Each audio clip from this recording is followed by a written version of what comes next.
Jurassic World: The Fallen Kingdom is a remake of Jurassic Park 2. It has the same exact plot of Jurassic Park 2. There's a group of scientists who want to relocate dinosaurs and put them on an island in a new habitat where they will be safe. And of course, uh, the people that they're working for turn on them and decide to uh, take the dinosaurs and make a profit off them, which is the exact same plot as Jurassic Park 2. I mean, if you see Jurassic Park 2 and then you see this movie, you'll be like, oh my god, this is exactly the same movie. Now, there are some minor differences. I mean, you have different dinosaurs in here. You know, like Blue, who was not in Jurassic Park 2, of course. And then Chris, Pratt being friends with the Raptors. The Raptor Blue, for example. That's different. But the movie itself is a remake of Jurassic Park 2. And that's one thing I wanted to point out here. So, when I was walking home from seeing this movie, I was thinking, what should I rate this movie? Should I give it a 9? And then I thought, no, it's not that original. It's basically Jurassic Park 2 remake with updated version of dinosaurs and the spoiler alert, I will be talking about the ending in this review because I have to talk about it to give my full thoughts on the movie. So here we go. Near the very end of the movie, we found out that these dinosaurs are going to be sold, and Chris Pratt's character, basically gets all the dinosaurs out of the cages, and they murder everyone, who is trying to sell the dinosaurs for a profit, right? And because they're trying to sell the dinosaurs to the highest bidder in the movie. And after all the craziness of this movie and basically the dinosaur Blue saving Chris Pratt, from getting eaten by a dinosaur, and the little girl that's a clone, by the way, because we find out that the little girl in the film is a clone, which I thought was a very nice twist because we're getting all these dinosaurs cloned, but we've never actually seen a human clone in a Jurassic Park movie, which I will give it props for that because that was pretty original. So I can't give it a low score because that part is original. But the thing that really bugs me about the end of this movie, and a lot of people are going to be split on this because I'm sure there's a lot of people out here that love dinosaurs, like T-Rexes and stuff, and think that they should, be able to be free, basically. But the little girl in the movie that is a clone is given this choice to press this button and release all the dinosaurs that have, been all the dinosaurs that have been kidnapped and that were going to be sold at an auction into the world, basically, or they have an alternative where they can call the police. Now, there is a part in the movie where it is acknowledged that they're doing something illegal and that the police should be notified. But the old man that was in charge of this gets murdered by, one of the guys working for him. And he gets murdered with a pillow, suffocated, basically. But, and then the little girl, presses the button and releases all these dinosaurs. And they kill all the bad guys in the movie.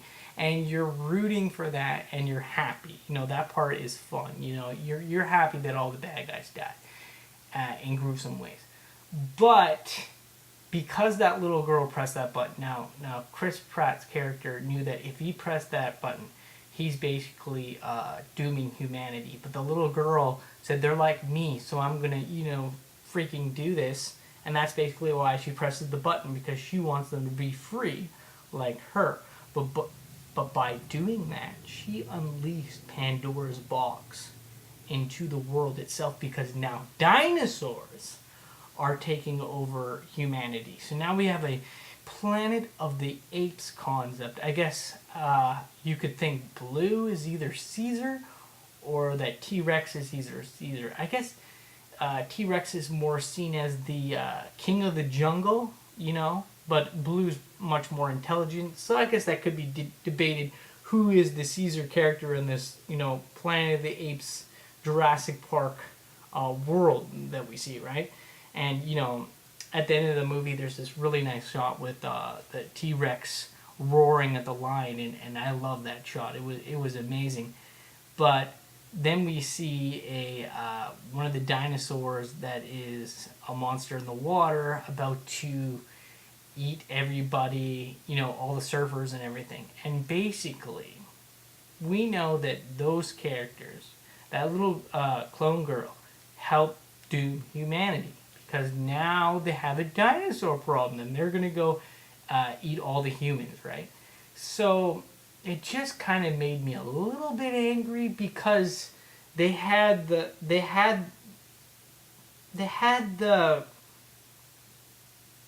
I guess you could say the time to call the police, notify them what happened, and stop these bad guys. Basically, I mean, most of them were dead. I mean, it wouldn't have been hard to take out some of those other guys, but because that little girl pressed that button, she doomed all of humanity, because now they have a dinosaur problem where the dinosaurs are about going to kill everybody. Now you could say the dinosaurs were going to do that anyways or whatever, but that little girl really did help doom humanity. And that little girl made me very angry in the movie. She had some stupid lines in the film, and one of the lines in the movie that made me really angry is, she said in the movie, I'm going to quote this, she said, there are no lions in the forest. Yeah, there are lions in the forest. They're called mountain lions. I live in Canada. We do have lions in our forest. They're called mountain lions. They are a species of lions. They are not an African lion, but they are a mountain lion. So that line really, really irritated me, because this little girl's supposed to be really smart and very, she knows all about the different species of dinosaurs and everything, but she doesn't know about mountain lions? Just really poor writing there. Really didn't like that. And that character really, I would say she's the most annoying character in the movie, because she basically screwed everything up for everybody by releasing those dinosaurs. And now they're going to wreak havoc and kill a whole bunch of innocent humans. Okay? There was a bunch of moments in the movie that basically made me angry. And then I mean, I understand why Chris Pratt's character was very angry in the movie, where they were using tranquilizer darts when they weren't supposed to, because they were supposed to wait for his cue when they were going to, you know, tranquilize the dinosaur. But the thing that really made me mad about this movie, and I'm going to be totally honest with you, is there was a guy getting eaten, okay, by a dinosaur. And he shot the dinosaur, and everybody was super angry that he shot the dinosaur, okay? And if you're getting eaten by a dinosaur, you would shoot the dinosaur too, wouldn't you? I mean, think about it. That dinosaur attacked that guy. He was dying, and he shot the dinosaur in self-defense. If you're relocating a bear or a cougar, and a bear or a cougar attacks somebody when they're trying to relocate it, and they're using tranquilizers, and maybe they're not listening to, you know, what, you know, one of the scientists are saying or whatever about, you know, not listening to their cues, right? And let's say this guy gets attacked. You are a human. I'm a human. we're going to care about that person that's getting attacked by a dinosaur. And he's basic. I mean, these guys are bad. You did want them to die, but that scene was just like, okay, I get why he shot, the dinosaur, because the dinosaur is trying to eat him and he's attacking. So that part of the movie just kind of made me a little bit angry. But I mean, other than that, I mean, I understand. Well, I'm glad that a lot of these guys got attacked because these were really bad guys, and they were not. All they wanted to do was sell these dinosaurs at the highest bid or whatever. There's a part in the movie where one of the guys that's trying to sell the dinosaurs for the highest bid says to Chris Pratt's character that you're no different than me because you put dinosaurs in a cage and you showed them, at a theme park and you took advantage of those dinosaurs and I'm taking advantage of those dinosaurs by selling them to the highest bidder. So what's the difference? And he's exactly right. In fact, Chris Pratt's character did exploit those dinosaurs. All those people in the Jurassic World first movie did exploit those dinosaurs. Now they want to relocate these dinosaurs and put them in a proper setting in this movie, but yeah, they did exploit those dinosaurs in the first movie when they were in a theme park. That is 100% true. So that guy was actually kind of right about that. So it makes you wonder, who is the real villain of the movie? Is it that clone girl who dooms humanity and lets all these dinosaurs out into this world in which we have to live in a habitat where all these dinosaurs are going to eat us? Or are the real villains the people that are trying to sell them to the highest bidder? It makes you really question who the villain is in this movie. In Jurassic Park 2, The Lost World, you knew who the villains were. But in this movie, you're like, who really is the villain? Are we a villain because the real villains are the people cloning these dinosaurs and bring them into this world?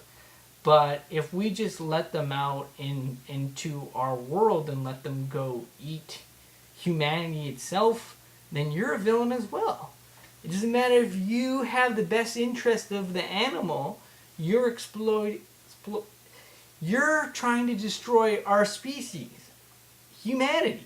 You're letting these creatures out into the world. These aren't, apes. These are wild animals. These are T-Rexes that can't be controlled that will eat people. These are basically monsters. And yeah, these creatures were here before us, and there are some really nice dinosaurs that in the movie you can see there are a lot of really nice dinosaurs that did deserve to live.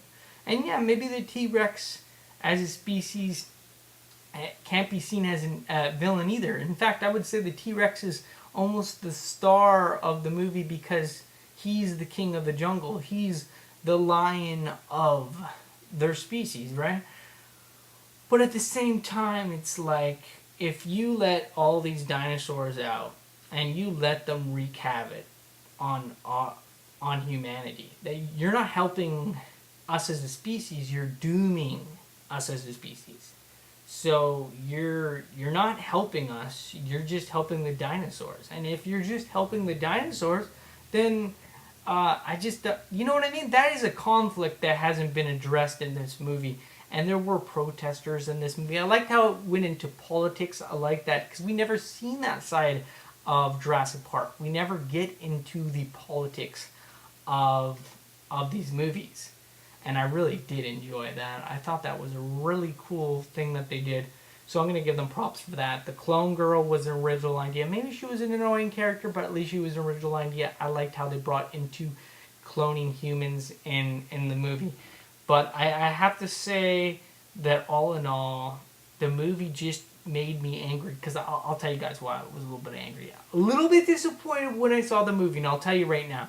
And the reason why I was a little bit disappointed was I just got done watching Death Wish. And Jeff Goldblum's character, he's in that movie. And and he's responsible for Charles Bronson's wife's death in the movie. Okay, and Charles Bronson wants to get revenge on the people that killed his wife, but he never does get revenge on the people that killed his wife. And Jeff Goldblum is barely in the movie. I mean, he does kill his wife, but you know, he never gets revenge on him. So I was mad that they didn't have basically enough Jeff Goldblum in that movie. And then I went to go see this movie thinking that Jeff Goldblum was going to be a lot in this movie, because in the trailer they advertise it like he is in the movie a lot, but he's not. Jeff Goldblum is not in this movie a lot. So if you want a lot of Jeff Goldblum, you're going to be disappointed with this movie, because he's probably in the movie for about 3 minutes. He has a nice speech in the movie, and it's a little bit cut up, his speech. But honestly, he's like in the movie for like 3 minutes, and that was very disappointing for me, because I wanted more Jeff Goldblum. Just give me 15, 20 minutes with Jeff Goldblum, and I would have been happy. Just something with Jeff Goldblum, please. And that was disappointing. So I'm going to have to give points off for that, because I'm a huge Jeff Goldblum fan. One of the reasons I wanted to go see this movie, because Jeff Goldblum wasn't in it. I was like, yes, Jeff Goldblum. Finally, Jeff Goldblum's going to be in a good movie. He's going to have awesome scenes in this movie. And I went to the movie, and he's in the movie for 3 minutes. I didn't go to this movie because I wanted to watch, you know, Chris Pratt in another Jurassic Park movie. I went to it because Jeff Goldblum is like, as a Jurassic Park fan, Jurassic Park 2 is my favorite Jurassic Park movie. I know some people really like Jurassic Park 1, but 2 is my favorite. And this movie was a remake of my favorite movie, which is Jurassic Park 2, which I do appreciate, because I really like that movie, but at the same time, it's not that original, so I can't give it a very high rating. And for that, I'm going to give this movie an 8.5 out of 10, because of the lack of Jeff Goldblum, the lack of originality. Now, it did have some originality with the politics side and the idea that there was this clone girl, but her character was a little bit annoying, and I didn't really like it that much. Now, the movie is shot beautifully. It looks really great. And there are some really good scenes in this movie, like with the T-Rex and the line that was phenomenal, which you see in the trailer too, but that was really cool. And there is a little after credit scene, but like it's kind of made me mad, because it's only like a flash, you know. I'm not gonna give it away, but like it's barely there. It's like 1 minute long, and you're like, oh, okay, cool. But yeah, I'm gonna give this an 8.5 out of 10. But definitely stay off the credits if you want to see what it is. I'm not gonna give it away. I did give away, the ending, but I don't want to give away that after credit scene. But yeah, I'm going to give this an 8.5 out of 10. I'm going to say check it out. It's really good. I think it's better than Jurassic World, but I don't think it's better than 1, 2, or 3. But it's definitely an improvement over Jurassic World, because it does have a little bit more of originality in it. So anyways, that's my review, and have an awesome night.